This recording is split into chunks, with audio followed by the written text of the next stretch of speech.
imagination of a young man from an English textile town with an increasing wish to become a geologist and also a desire to understand the forces that lay deep within the earth.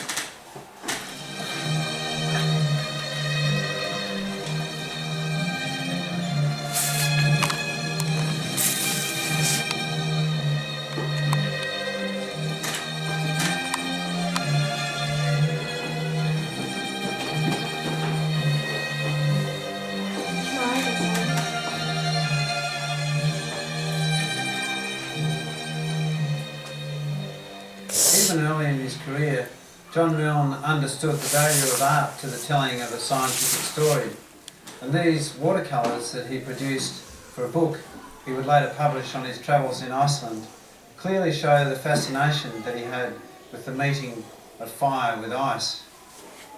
They also show that he could laugh at himself as he looked on in awe at what confronted him, and that he realised what it felt like to set off against the odds on a great quest.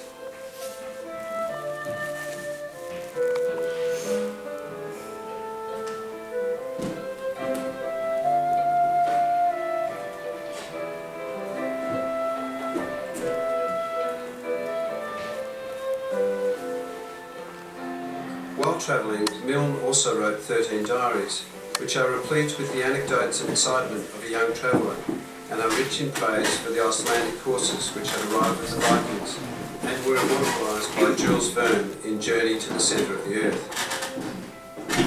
The mix of foolhardy adventure with the geological detail contained in his diaries clearly impressed his teachers, and his future life's work was soon confirmed when he gained a coveted scholarship to enter London's prestigious Royal School of Mines. The rigorous scientific traditions that reside here were at the heart of what there was to know about earth sciences in the mid-19th century, and from here, doors would start to open. The school recommended Milne to Cyrus Field, the great American financier and transatlantic cable pioneer. Field interviewed him, suggested he tell his secretary how much he needed to be paid, and ordered him to set sail for Newfoundland the next day. His destination was the island's capital. A few weeks later, Milne sailed into the beautiful harbour of St John's, Newfoundland. He was to repay Field admirably for his confidence over the next 2 summers, performing a complete survey of the island's inland minerals. However, even on arrival here, he had characteristically found something to study and later to publish. Our first sight of large masses of ice was on my arrival at St John's. We found ourselves wrapped in a fog, through which a high, bold coast was dimly visible.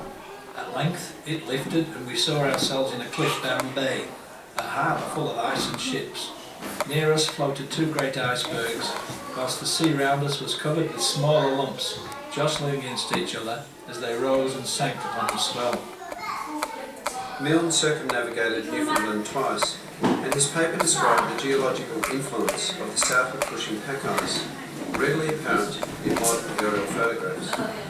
On Funk Island, he found another subject to study.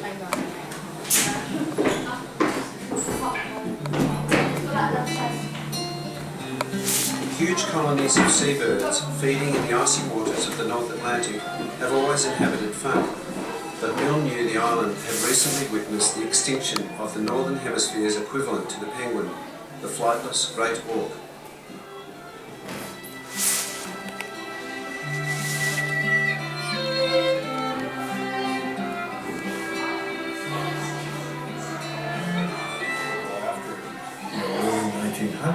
He would have seen mounds of, those are the descriptions of mounds of birds. So the birds were killed, banged over the head, the outer feathers ripped off, and then the down feathers kept comforters, mattresses, pillows, quilts, those sorts of things. And then the carcasses in some sense, great art really, really just stood the test of time. I think because the bird was so attractive to people. It's this flightless bird, it's elegant, beautiful. It's because of that specialness of this bird, charismatic, features of this animal. Yet, is really an icon for conservation. The auk was extinct because of the value of its feathers, and in the paper the young scientist published on its passing, he bemoaned its fate and applauded the protection of Funk's other nesting birds. The trade in seabirds' feathers has now very rightly been prohibited for fear it should end in the extermination of the golden goose, a lesson learnt by the final annihilation of the great auk. Milne's auk paper quoted from a best-selling novel of the day, The Water Babies by Charles Kingsley, the vicar at Eversley, where Milne's